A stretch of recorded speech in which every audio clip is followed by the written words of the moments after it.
नमस्कार दोस्तों, स्वागत है आपका मेरे YouTube चैनल पर। पुनः स्वागत करता हूं आप सभी स्टूडेंट्स का। आज मैं आपको कक्षा 12 भौतिक विज्ञान का सेकंड चैप्टर लेकर आया हूं। कक्षा 12 भौतिक विज्ञान का सेकंड चैप्टर हो सकता है किसी किसी में तीसरा चैप्टर दिया हो, किसी में चौथा चैप्टर दिया हो। आपको हो सकता है किसी में कोई भी चैप्टर दिया हो, लेकिन मैंने चैप्टर का नाम लिख दिया है स्थिर वैद्युत विभव तथा धारिता। दो चैप्टर को एक साथ लिया गया है। वैद्युत विभव और धारिता वाले चैप्टर को मैं दो चैप्टर को एक साथ कंप्लीट कर रहा हूँ। इसका मैं नाम चैप्टर 2 ही दिया हूँ। ठीक है, दो चैप्टर आपके एक साथ कंप्लीट होंगे। दो चैप्टर मैं कंप्लीट कर चुका हूँ, जिसे चैप्टर 1 ही लिखा है मैंने। अब इसमें चैप्टर 2 लिख रहा हूँ, लेकिन इसमें दो चैप्टर एक साथ लिए गए हैं। ठीक है, तो परेशान होने की कोई ज़रूरत नहीं है। मैं आपको इसमें केवल बोर्ड में आने वाले मोस्ट इंपॉर्टेंट क्वेश्चन को ही बताऊँगा। ठीक है, मैं जो बता रहा हूँ एक प्रकार के क्रैश कोर्स है। क्रैश कोर्स बोले तो ओनली फॉर एग्जामिनेशन नोट्स। मैं केवल आपको एग्जामिनेशन नोट्स ही बनवा रहा हूँ। केवल एग्जाम में जो पेपर में आते हैं, बार बार आते हैं क्वेश्चन, और यही आते हैं, हमेशा यही आते हैं, इससे कोई हटके नहीं आएगा। इन्हीं में से कोई क्वेश्चन आएगा आपका। तो केवल मोस्ट इंपॉर्टेंट क्वेश्चंस को ही मैं आपको यहाँ पे बता रहा हूँ। अभी मैं एक तरफ से पूरा सिलेबस नहीं पढ़ा रहा हूँ कि हाँ, ये है कि चैप्टर वाइज मैं आपको बोर्ड पेपर बता रहा हूँ। चैप्टर वाइज, प्रति चैप्टर, यानी हर एक चैप्टर से कितने क्वेश्चन आने की संभावना है, आ चुके हैं या आने वाले हैं, बस उतने क्वेश्चन को ही मुझे आपको यहाँ पर बताना है। इससे ज़्यादा मैं आपको नहीं बताऊँगा। ठीक है, अगर आपको एक तरफ से पढ़ना है तो आप चैनल में बने रहिएगा, सब्सक्राइब करके रखिएगा। मैं आपको जैसे बोर्ड पेपर ख़त्म हो जाएंगे, बोर्ड पेपर के बाद मैं आपको एक तरफ से एक चैप्टर का बाकायदा, चाहे उसमें 20 हो चाहे 50 आंकिक प्रश्न, सभी आंकिक प्रश्न को सॉल्व करवाऊंगा और एक एक की नोट्स बनवाऊंगा, एक एक हेडिंग आपको कंप्लीट करवाऊंगा, एक एक डेरिवेशन करवाऊंगा। ठीक है, इससे परेशान नहीं होना। केवल मैं आपको यहाँ पे इस समय वही चीज़ें आपको बता रहा हूँ जो केवल और केवल बोर्ड पेपर में ही आएंगे। चैप्टर वाइज बोर्ड पेपर के प्रश्न बताए जा रहे हैं। ठीक है, यहाँ पे मैं आपको लिख भी दिया हूँ कि चैप्टर वाइज, यानी प्रति चैप्टर बोर्ड पेपर में कितने क्वेश्चन आएंगे, हर एक चैप्टर से कितने आने की संभावना है। बस वही क्वेश्चन को मैं यहाँ पे बता रहा हूँ, क्योंकि इस समय बोर्ड पेपर काफ़ी नज़दीक लगे हुए हैं, तो केवल मुझे इन्हीं को कंप्लीट करना है। और हाँ, आप लोग परेशान मत होइए, मैं आपका पूरा क्रैश कोर्स यानी चैप्टर वाइज जितने भी चैप्टर हैं फिजिक्स के, मैं सारे चैप्टर समाप्त कर लूँगा। थोड़ा कुछ देरी हो जाने, कुछ प्रॉब्लम हो जाने की वजह से मुझे देर हो गया है, इसको मैं डाल नहीं पाया हूँ। तो आप लोग परेशान मत होइए, बहुत जल्दी मैं इसे समाप्त कर दूँगा। ठीक है, ये गारंटी है कि बोर्ड पेपर शुरू होने से पहले, एक हफ्ता पहले मैं आपका सारा कोर्स समाप्त कर दूंगा। इससे आपको टेंशन नहीं लेना है। जितना मैं पढ़ा रहा हूँ, अगर आप इतना पढ़ लेते हैं तो ये मान के चलिए 90% आपका course A to Z physics का आपका समाप्त हो जाएगा। और मैथ में तो मैं एक एक चैप्टर का, हर एक एक्सरसाइज का एक एक क्वेश्चन डाल रहा हूँ, उसमें कोई टेंशन है नहीं। इंग्लिश आपकी बराबर, ग्रामर जा ही रही है। अब ग्रामर एक बार पूरा ख़त्म हो जाएगा तो पूरा बुक एक तरफ से चलेगा, तो आप लोग इंग्लिश की भी टेंशन मत लीजिए। तो फिजिक्स है, मैथ है, इंग्लिश है, ये तीन तो अभी बराबर चल रहा है। बाद में हिंदी वगैरह भी आपकी कोशिश की जाएगी, हिंदी वगैरह भी चले। ठीक है, तो चलिए क्वेश्चन को शुरू करते हैं बिना देरी किए। क्वेश्चन हमारा दिया गया है, कहता है समांतर प्लेट संधारित्र की धारिता के लिए व्यंजक का निगमन कीजिए, इसकी धारिता को कैसे बढ़ाया जा सकता है। This is very most important question in your examination 2022 3 4 5 6 1 and 1। यानी कि ये आपके पेपर में अधिकतर 7 सेट में बोर्ड पेपर बनते हैं। अब बोर्ड पेपर में किसी न किसी सेट में हमेशा हर साल आता है। ठीक है, तो ये बहुत मोस्ट इंपॉर्टेंट क्वेश्चन है, इसको आप अच्छे से पढ़िएगा। तो मैंने इसके बारे में फिगर बना के रखा है आपको समझाने के लिए। फिगर बनाऊंगा, इसका पूरा डेरिवेशन, इसकी परिभाषा कैसे लिखना है, मैं सब कुछ आपको बताऊंगा। तो कह रहा है समांतर प्लेट संधारित्र की धारिता के लिए व्यंजक प्राप्त कीजिए। समांतर प्लेट संधारित्र की धारिता क्या होती है, सी के लिए हमें व्यंजक प्राप्त करना है। ठीक है, यानी सूत्र प्राप्त करना है। इसकी धारिता को कैसे बढ़ाएंगे, यानी इसकी कैपेसिटी को हमें कैसे कम या ज़्यादा करना है। ठीक है, तो इसके बारे में हम आप चर्चा करेंगे। तो ये क्या है, दो समांतर प्लेटें लिया है, यक्स और वाई क्या है, दो समांतर प्लेटें। प्रत्येक का क्षेत्रफल हम कैपिटल ए मान लेते हैं। अभी परिभाषा में सारा कुछ बता देता हूँ। प्रत्येक प्लेट का क्षेत्रफल क्या है, कैपिटल ए है। और दोनों प्लेटें क्या है, एक विद्युत रोधी स्टैंड से, ये क्या है आपका स्टैंड है। ठीक है, ये स्टैंड है। दोनों प्लेटें विद्युत रोधी स्टैंड से क्या है, कसी हुई है। ठीक है, ये भी स्टैंड है और ये भी स्टैंड है, दोनों प्लेटें विद्युत रोधी स्टैंड से कसी हुई हैं।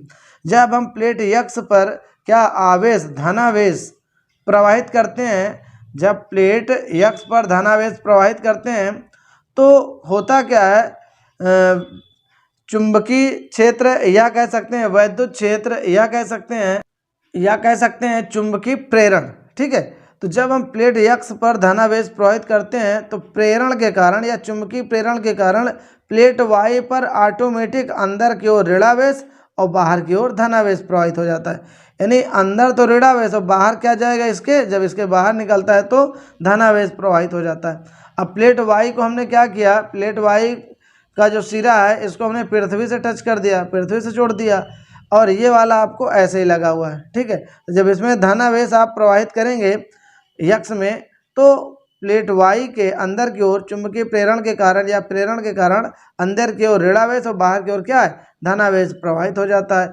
अब पृथ्वी वाई सिरे को हमने क्या किया, पृथ्वी से जोड़ दिया है।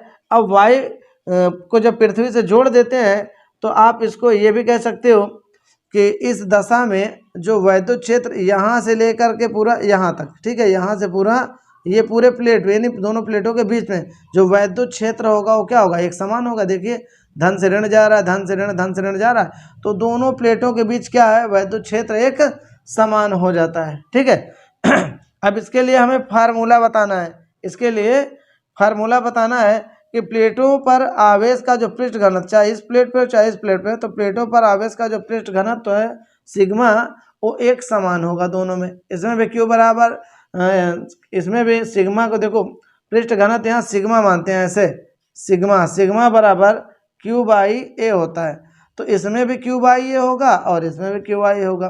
तो पहले जितना ये है इसके बारे में थोड़ा लिख देते हैं, जैसे मैंने बताया वैसे इसको लिख देते हैं, फिर इसका मैं सूत्र सिद्ध कर देता हूँ। तो ऐसे जब आ जाए पेपर में तो पहले इससे फिगर बनाइए, फिर इसको ऐसे लिखना है कि इन लिखेंगे कैसे कि चित्रानुसार दो प्लेटें यक्ष तथा वाई दिखाई गई हैं, दोनों प्लेटों के मध्य कोई परावैद्युत पदार्थ के भरा हुआ है, परावैद्युत पदार्थ के, वायु नहीं है, दोनों प्लेटों के बीच वायु न होकर कोई परावैद्युत पदार्थ के रखा गया है। यक्ष तथा वाई दोनों प्लेटों को एक स्टैंड, विद्युत रोधी स्टैंड से कसा गया है। जब हम यक्ष सिरे पर, यक्ष वाले प्लेट पर दोनों प्लेटों का क्षेत्रफल कैपिटल ए है, जब यक्ष सिरे पर यानी यक्ष प्लेट पर धनावेश प्रवाहित करते हैं तो दूसरे सिरे यानी वाई प्लेट पर अंदर की ओर ऋणावेश और बाहर की ओर धनावेश प्रवाहित हो जाता है। वाई सिरे को हम पृथ्वी से टच कर देते हैं। अब क्या है कि हम देखते हैं कि इस प्रकार यक्ष तथा वाई दोनों प्लेटों के बीच वैद्युत क्षेत्र एक समान हो जाता है। पहले इतनी बात आपको लिख देना है। तो चलिए पहले मैं वीडियो को रोक कर इसको लिख देता हूँ। हाँ, तो आप देख सकते हैं जैसा कि मैंने अभी समझाया वैसे ही मैंने फिगर में लिख दिया कि चित्रानुसार एक समांतर प्लेट संधारित दिखाया गया। ये समांतर प्लेट, दोनों प्लेटें सीधा सीधा ना समांतर है, समांतर प्लेट संधारित दिखाया गया है, जिसमें मुख्य रूप से धातु की दो समतल प्लेटें यक्ष तथा वाई विद्युत रोधी स्टैंड में लगी हुई है। धातु की ये जो स्टैंड है ये विद्युत रोधी हैं और धातु की दो प्लेटें यक्ष तथा वाई स्टैंड से क्या है, लगी हुई हैं। दोनों प्लेटों का क्षेत्रफल क्या है, समान है। इस यक्ष और वाई दोनों प्लेटों का क्या है, क्षेत्रफल एक समान है। माना दोनों प्लेटों का समान क्षेत्रफल क्या है, कैपिटल ए है, समान क्षेत्रफल कैपिटल ए है। आप और भी बना के अपने हिसाब से लिख दो, जैसा नहीं कि जैसा मैंने बताया वैसे ही लिखो, ऐसा कोई ज़रूरी नहीं है। बस आपको इसको समझना है, करना कैसे है। फिजिक्स हो, मैथ हो, कोई भी चीज़ उसको समझा करो, रटो नहीं। मैंने जैसा समझा, जैसे मैंने बताया उसी प्रकार मैंने लिख दिया। देखिए कि दो प्लेटें हैं, प्लेट किसको कहते हैं, कैसे आवेश आ रहे जा रहे, सब बातें इसमें समझिए, समझ को उसी प्रकार लिख देना है। अच्छा, क्षेत्रफल ये है, फिर लिखा तथा दोनों एक दूसरे से डी दूरी पर है। दोनों प्लेटें एक दूसरे से स्मॉल डी दूरी मैंने दिखा दिया। दोनों प्लेटें एक दूसरे से अल्प दूरी क्या है, डी दूरी पर स्थित हैं। जब यक्ष प्लेट पर क्या है, धनावेश क्यों प्रवाहित किया जाता है, आप देख सकते हैं। जब यक्ष प्लेट पर, पहली वाली प्लेट पर धनावेश क्यों दिया जाता है तो प्लेट वाई पर अंदर की ओर ऋणावेश, देखिए अंदर की ओर ऋणावेश, इधर से आवेश दिया जा रहा है तो अंदर की ओर ऋणावेश और बाहर की ओर मैंने कहा क्या हो जाता है, धनावेश बाहर की ओर प्रवाहित होता है जो पृथ्वी में चला जाता है। यह धनावेश प्रवाहित होकर कहाँ चला जा रहा है, ये पृथ्वी में चला जाता है। इस दशा में प्लेटों के बीच वैद्युत क्षेत्र उत्पन्न हो जाता है। जब ऐसे होने लगता है तो इस दोनों प्लेटों के बीच क्या है, वैद्युत क्षेत्र आपका ई उत्पन्न होने लगता है और हर जगह पर ई का मान क्या होगा, एक समान होगा। मान लिया माना प्लेट, ये दिया मैंने, प्लेटों पर आवेश का पृष्ठ घनत्व क्या होता है, सिग्मा बराबर होता है क्यू बाई ए। दोनों प्रत्येक प्लेट पर ये जो पृष्ठ घनत्व सिग्मा है क्या होगा, क्यू बराबर सिग्मा बराबर क्यू बाई ए होगा। अब चलिए इसके लिए मैं सूत्र बता रहा हूँ, धारिता सी के लिए हमें सूत्र बताना है, तो अब यहीं से हम सूत्र को पकड़ना शुरू कर देंगे। अब चूंकि हम अभी सुने कि सिग्मा बराबर क्यू बाई ए होता है, अब ये भी जानते हैं चूंकि ई बराबर होता है सिग्मा बटे एप्सिलॉन जीरो, सॉरी जीरो नहीं, सिग्मा बटे एप्सिलॉन होता है। और ये एप्सिलॉन क्या है, परावैद्युत की वैद्युतशीलता है। ये एप्सिलॉन क्या है, परावैद्युत की वैद्युतशीलता है।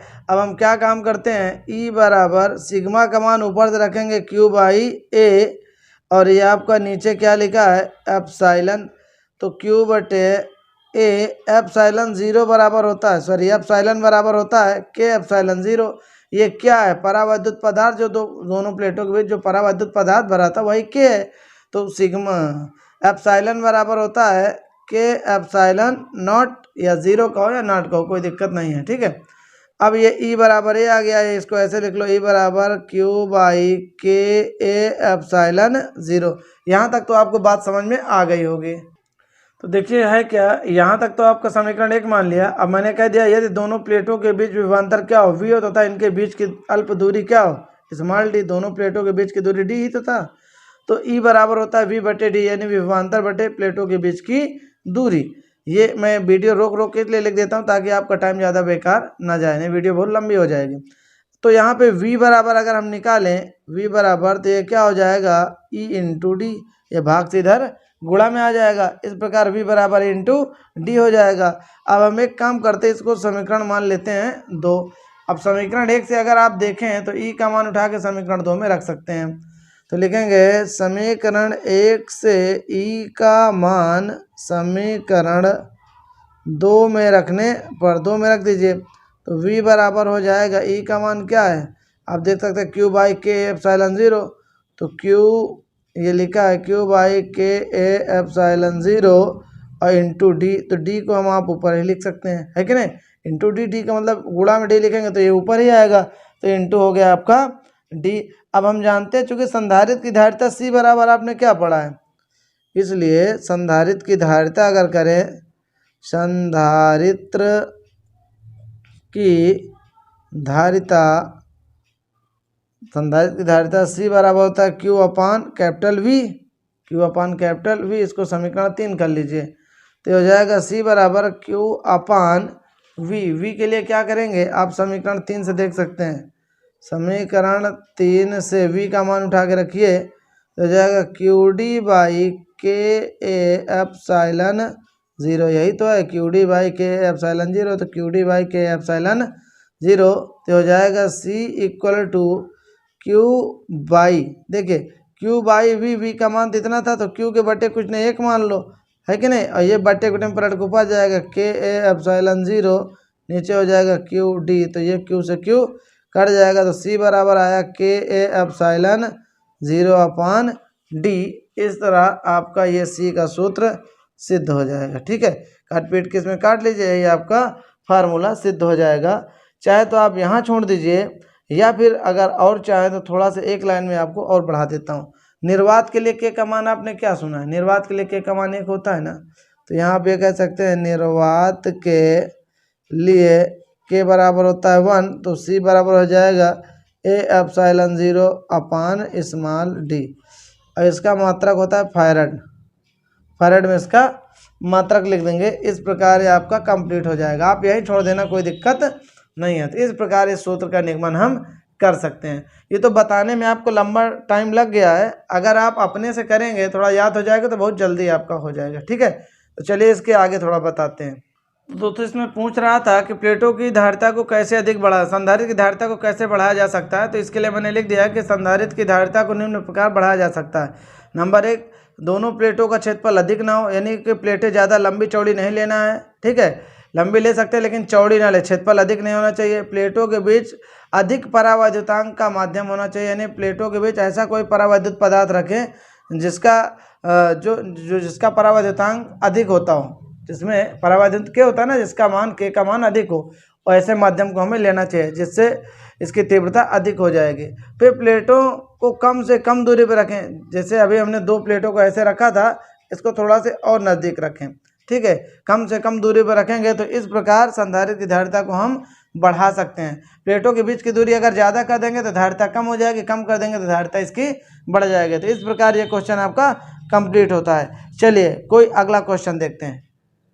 तो दोस्तों मैं आपको एक बनी बनाई नोट्स, ज़बरदस्त बनी बनाई नोट्स दे रहा हूँ कि इसको पढ़ के चले जाइए, धुआं धुआं करके एग्जाम को चले आइए, कोई दिक्कत नहीं, ठीक है, थोड़ा सा अच्छे से पढ़ना है। तो चलिए अगला क्वेश्चन देखते हैं। अगला क्वेश्चन आपको दिया गया है, अगला क्वेश्चन देख सकते हैं। क्या कह रहा है कि विभव प्रवणता से क्या तात्पर्य है? विभव प्रवणता एवं वैद्युत क्षेत्र की तीव्रता के मध्य क्या संबंध है? विभव प्रवणता और वैद्युत क्षेत्र की तीव्रता ई के बीच आपको संबंध बताना है। तो चलिए पहले विभव प्रवणता किसे कहते हैं? कभी कभी केवल इतना ही पूछ लेता है 2 नंबर में। तो वैद्युत क्षेत्र की दिशा में दूरी परिवर्तन जब किसी चीज़ में परिवर्तन होता है तो डेल्टा लग जाता है। हाँ, तो वैद्युत क्षेत्र की दिशा में दूरी परिवर्तन डेल्टा एक्स के साथ विभव परिवर्तन डेल्टा वी की दर को विभव प्रवणता कहते हैं। यह विभव प्रवणता बराबर विभव में परिवर्तन बटे दूरी में परिवर्तन। आप इसको शॉर्ट में ऐसे भी याद कर सकते हैं। एक अगर सूत्र याद है तो ऐसे बना लीजिए कि विभव में परिवर्तन तथा दूरी में परिवर्तन के अनुपात को, बटे को अनुपात बोलते हैं, के अनुपात को विभव प्रवणता बोलते हैं। डायरेक्ट ऐसे कर सकते हो। विभव में परिवर्तन डेल्टा वी, दूरी में परिवर्तन डेल्टा एक्स है, तो विभव प्रवणता क्या हो गया? माइनस डेल्टा वी बटे डेल्टा एक्स, ये हो जाएगा। अब इसमें कहता है विभव प्रवणता एवं वैद्युत क्षेत्र की तीव्रता के मध्य संबंध स्थापित करना है। तो इसके लिए मैंने एक फिगर बनाया है, ये मैंने पहले कंप्लीट कर लिया, नोट्स के रूप में इतना बना दिया कि टाइम ना लगे आपका। तो क्या हो जाएगा, हम मान लेते हैं एक बिंदु क्या है, ओ है, एक बिंदु ओ है जिस पर आवेश प्लस क्यू है। ओ से यक्स दूरी पर एक बिंदु बी, यक्स दूरी पर एक बिंदु ए ले लिया। इन दोनों के मध्य वैद्युत क्षेत्र की तीव्रता क्या है? ई है। और एक मैंने क्या किया, ए से बी दूरी पर, ए से बी दूरी क्या है? डेल्टा एक्स दूरी पर, ए से डेल्टा एक्स दूरी पर एक बिंदु बी ले लिया जिस पर परीक्षण आवेश मैंने क्या ले लिया? प्लस Q0 ले लिया, ठीक है। और यहाँ पे Q0 क्या है? वैद्युत बल जो होगा वो Q0 ई होगा। बल होता है आवेश गुणे वैद्युत क्षेत्र की तीव्रता। तो यहाँ पे आवेश Q0 है तो Q0 गुणे वैद्युत क्षेत्र की तीव्रता क्या है? यहाँ पे ई लगा है तो ई हो जाएगा।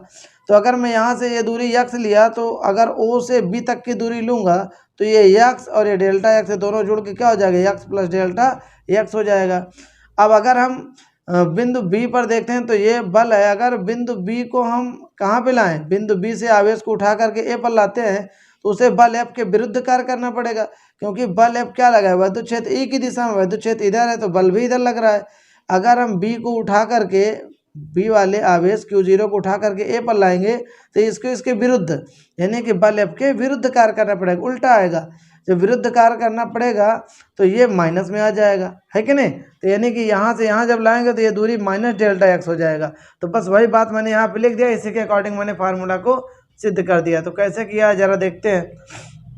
मैंने लिखा है चित्रानुसार बिंदु O पर स्थित प्लस क्यू आवेश, ये बिंदु O पर स्थित प्लस क्यू आवेश तथा वैद्युत क्षेत्र की तीव्रता ई है, ये वैद्युत क्षेत्र की तीव्रता ई है। O से क्रमशः यक्स तथा डेल्टा एक्स प्लस एक्स दूरी पर एक बिंदु ए व बी है। O से यक्स दूरी पर ए है, delta x plus x delta दूरी पर बिंदु बी है। अच्छा, माना बिंदु O पर, बिंदु B पर, ये बिंदु B पर परीक्षण आवेश प्लस Q0 है, वही मैंने लिख दिया Q0 है। तब बिंदु B पर E के कारण लगने वाला वैद्युत बल बिंदु E पर, सॉरी बिंदु B पर E के कारण, किसके? विद्युत क्षेत्र की तीव्रता E के कारण लगने वाला जो बल होगा यप, वो यप बराबर Q0 इंटू ई, जो मैं बता चुका हूँ वही चीज़। अब Q0 को B से उठाकर A पर लाएंगे तो कहता है लाने पर लगने वाला जो Q0 को बिंदु B से A तक लाने में जो बल लगेगा वो बल एफ के विरुद्ध कार्य करना पड़ेगा। अतः यह कार्य मान लेते हैं कि डेल्टा W है। जब दूरी डेल्टा एक्स है तो कार्य भी डेल्टा, यानी डेल्टा मतलब अल्प दूरी है तो अल्प कार्य हो जाएगा, डेल्टा W हो। तो डेल्टा W बराबर होता है यानी कार्य बराबर बल गुणे दूरी, यानी विस्थापन या दूरी, ठीक है। अब क्या है, W बराबर बल को एफ मान लिया, दूरी क्या है? B से A पर ला रहे हैं, B से A पर ला रहे हैं तो BA हो जाएगा दूरी। अब दूरी BA क्या है? माइनस डेल्टा एक्स, क्योंकि B से A उल्टा आ रहा है तो माइनस में डेल्टा एक्स हो गया।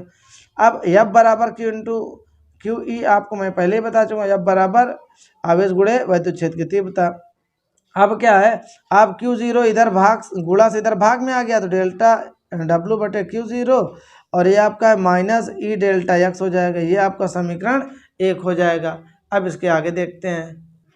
अब आप देख सकते हैं यदि ए व बी के बीच का विभवांतर, जैसे ए बी के बीच का कार्य मैंने डेल्टा डब्ल्यू माना, तो ए व बी के बीच का विभवांतर भी डेल्टा वी हो तो डेल्टा वी बराबर एक, आप जानते हैं विभवांतर बराबर होता है कार्य बटे आवेश। अब डेल्टा लगा तो अल्प विभवांतर अल्प कार्य बटे आवेश हो गया। इसको 2 मान लिया। समीकरण 1 मैंने पीछे पेज में लिखा था डेल्टा डब्ल्यू बटे Q zero into equal to minus E delta X, ये मैंने 1 लिखा था। अब समीकरण 1 व 2 से देखें तो दोनों क्या है, डेल्टा डब्ल्यू बटे क्यू जीरो डेल्टा डब्ल्यू बटे क्यू जीरो, चाहे 1 से मान 2 में रखे चाहे 2 से 1 में। 1 व 2 से क्या होगा, जब ये दोनों आपस में बराबर तो इनके मान भी आपस में क्या हो जाएंगे, बराबर। अब ई बराबर निकालेंगे तो ये आपका क्या आएगा, ये गुणा से इधर क्या में आएगा, भाग में डेल्टा बी बटे डेल्टा एक्स। यही तो आपका विभव प्रवणता है, इसी को हमें सिद्ध करना था। यही तो मैंने आपको परिभाषा में बताया था कि विद्युत क्षेत्र की तीव्रता क्या है, विभव प्रवणता क्या है। मैंने पीछे आपको यही तो परिभाषा बताया था, आप देख सकते हैं ये सिद्ध हो गया इस प्रकार से आपका सूत्र। ठीक है, तो चलिए अगला देखते हैं।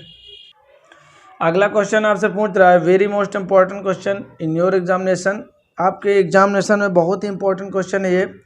अच्छी अथवा इसको अनुदैर्ध्य भी बोल देता है, अच्छी अथवा अनुदैर्ध्य स्थिति में। ठीक है, अनुदैर्ध्य स्थिति में भी कभी कभी आता है, कभी कभी अच्छी स्थिति में आता है, तो आपको टेंशन नहीं लेना। अच्छी बोले तब भी आप अनुदैर्ध्य समझिए, अनुदैर्ध्य बोले तो अच्छी समझिए। ठीक है, अच्छी बोलेगा तो यक्स अक्ष की बात समझेंगे और निरक्षी बोलेगा तो वाई अक्ष। पिछले चैप्टर में आपको पढ़ा चुका हूँ, उसी प्रकार का ये। तो अच्छी स्थिति में किसी बिंदु पर वैद्युत विभव का सूत्र स्थापित कीजिए। तो अच्छी स्थिति मैंने यक्स अक्ष में बना लिया। अच्छी स्थिति में क्या है, 2 बिंदु आवेश ए व बी पर 2 विपरीत प्रकार के आवेश, 2 ध्रुव मैंने ले लिया। 2 ध्रुव क्या है, बिंदु ए व बी पर 2 ध्रुव आवेश क्या है, माइनस आवेश क्यू प्लस का आवेश क्यू ले लिया। 2 विपरीत प्रकार के आवेश प्लस क्यू तथा माइनस क्यू लिए, दोनों एक दूसरे से अल्प दूरी 2l पर स्थित है। l प्लस l मिलके 2l। तो दोनों के मध्य बिंदु O से r दूरी पर एक बिंदु P है, जिस पर हमें वैद्युत द्विध्रुव V ज्ञात करना है। ठीक है, वैद्युत विभव V ज्ञात करना है, वैद्युत विभव V ज्ञात करना है। तो चलिए इसके बारे में लिख देता हूँ। अगर मैं यहाँ से दूरी करूँगा माइनस Q से, अगर बिंदु P की दूरी करूँ तो A से P की दूरी में क्या होगा, R प्लस L हो जाएगा, क्योंकि यहाँ से यहाँ की दूरी R L और जुड़ जाएगा। अगर प्लस Q से ये दूरी करूँगा तो ये क्या हो जाएगा, R माइनस L, क्योंकि यहाँ से L यहाँ घट जाएगा। बिंदु B से अगर मैं दूरी लूँगा तो R माइनस L हो जाएगा। ठीक है, अब ऋणात्मक इसमें क्या होता है, आप पीछे पढ़े थे तो उसमें ऋण धन से मतलब नहीं था, लेकिन यहाँ ऋणावेश के कारण लेंगे तो माइनस का आएगा और धनावेश के कारण धन का आएगा। तो चलिए मैं इसकी परिभाषा लिख के आपको समझा देता हूँ कितना लिखना है। ठीक है, हाँ तो देखिए मैंने इसका डेफिनेशन लिख दिया है कि चित्रानुसार ए व बी वैद्युत द्विध्रुव है। ए बी क्या है, 2 वैद्युत द्विध्रुव आपको दिख रहे हैं। ए व बी वैद्युत द्विध्रुव है जो परावैद्युतांक के वाले माध्यम में रखा है। इनके बीच का परावैद्युतांक क्या है, किसी परावैद्युतांक के वाले माध्यम में ए बी वैद्युत द्विध्रुव को रखा गया है, जिन पर आवेश प्लस क्यू तथा माइनस क्यू है। वही चीज़ मैंने लिख दिया, दोनों एक दूसरे से 2l दूरी पर स्थित हैं। l और l मिलकर 2l दूरी पर स्थित है। ए बी के मध्य बिंदु O से r दूरी पर एक बिंदु P है, जिस पर वैद्युत विभव V ज्ञात करना। ये बात मैंने यहाँ पे लिख दिया। अब प्लस क्यू के कारण, मैंने कहा प्लस क्यू के कारण अगर दूरी कहेंगे तो r माइनस L हो जाएगा, माइनस क्यू के कारण कहेंगे तो r प्लस L, क्योंकि यहाँ से L बढ़ जाता है। तो वही मैंने लिखा, प्लस क्यू के कारण अगर मैं बात करूँ तो प्लस क्यू के कारण आप देख सकते हैं विभव V1 है 1/4 पाई एप्सिलॉन 0 के Q by r plus L, यानी आवेश बटे क्या होता है, दूरी होता है। और दूरी मैंने कहा प्लस क्यू के कारण r माइनस L हो गया है कि नहीं। ना समझ में आती मैं दिखा देता हूँ। प्लस क्यू के कारण अगर दूरी कहें तो ये L यहाँ तक का है ना L, तो ये r में से L घटा दिया। और माइनस क्यू के कारण कहेंगे माइनस क्यू के कारण कहेंगे तो ये r प्लस L हो जाएगा आपका। तो वही यहाँ पे किया है। माइनस क्यू के कारण विभव कहें तो V2 बराबर 1/4 pi epsilon 0 Q by r plus L हो गया। समीकरण 1 और समीकरण 2 आपका कंप्लीट हो गया। अब इन दोनों समीकरण से हम वैद्युत विभव ज्ञात कर लेते हैं। लेकिन यहाँ पे क्या है कि प्लस क्यू के कारण ये प्लस का रहता है, माइनस क्यू के कारण ये विभव का हो जाएगा, माइनस का हो जाएगा। बस इतना आपको ध्यान रखना है। ठीक है, प्लस क्यू के कारण विभव प्लस का आएगा, माइनस क्यू के कारण जो विभव होगा वो माइनस का हमें लिखना पड़ेगा। ठीक है, अब चलते हैं इसके आगे। अब जानते हैं कि बिंदु P पर परिणामी विभव क्या होता है। बिंदु P पर पहली बात तो विभव क्या होता है, अदिश राशि है। वैद्युत विभव क्या है, अदिश राशि है, इसलिए इसका परिणामी जो है V1 प्लस V2 हमें जोड़ना पड़ेगा। अगर सदिश होता तो घटा देते, अदिश है इसको जोड़ना पड़ेगा। तो क्या करेंगे, इसलिए मैंने लिख दिया, देखिए वैद्युत विभव एक अदिश राशि है, अतः इसलिए बिंदु P पर परिणामी विभव V बराबर V1 प्लस V2 हो जाएगा। तो V बराबर इसका मान 1/4 पाई एप्सिलॉन 0 के, ये तो दोनों में कॉमन कर लेता हूँ। और V1 वाले में आपने पढ़ा था Q by R minus L, और बीच में माइनस, क्योंकि प्लस है वो माइनस का एक था, प्लस Q के कारण प्लस का आया, माइनस Q के कारण माइनस का आया, तो ये Q बाई हो जाएगा R प्लस L, इस प्रकार आ जाएगा। यहाँ माइनस हो जाएगा, आप दोनों को जोड़ लेना, यही आएगा। तो हम Q भी कॉमन कर लें अगर, तो Q बाई 4 पाई एप्सिलॉन 0 के कॉमन कर लिया तो 1/R माइनस L हो जाएगा, माइनस 1/R प्लस L हो जाएगा। अब यहाँ पे Q बाई 4 पाई एप्सिलॉन 0 के है ही। अब यहाँ पे अगर हम एलसीएम ले लें तो इसका क्या आएगा, R माइनस L हो जाएगा और R प्लस L हो जाएगा। इसका त्रियक गुणा कर दो तो R प्लस L इधर हो जाएगा R माइनस L ऐसे आएगा।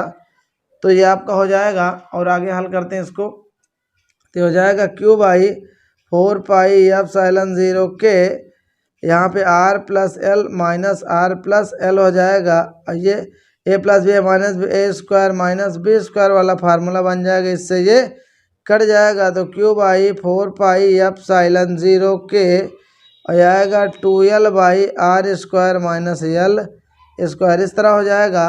अब आपको मैं एक बात और समझा देता हूँ, यहाँ पे आप देख सकते हैं,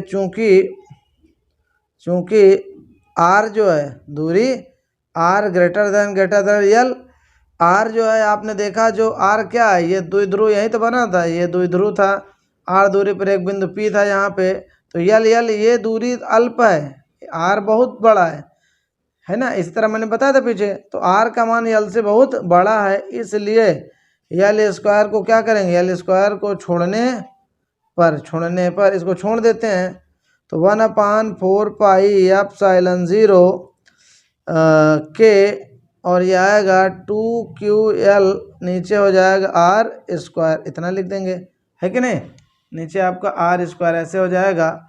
अब क्या हो जाएगा, अब हम जानते हैं L स्क्वायर को तो छोड़ दिया, अब आपको मालूम वैद्युत द्विध्रुव P बराबर होता है 2QL, तो ये हो जाएगा 1/4 पाई एप्सिलॉन 0 के, और इसके साथ पर P लिखे, इसके साथ पर R स्क्वायर आप ऐसे लिख सकते हैं। ये क्या निकल के आया, वैद्युत द्विध्रुव P का मान निकल कर आपका आ गया, यानी 1/4 pi epsilon 0 P by R square. अब जानते हैं निर्वात के लिए, यहाँ फिर लिख सकते हैं, निर्वात के लिए K बराबर क्या होता है, 1 होता है, तो K का मान आप 1 रख दीजिए, कंप्लीट सोल्यूशन हो गया।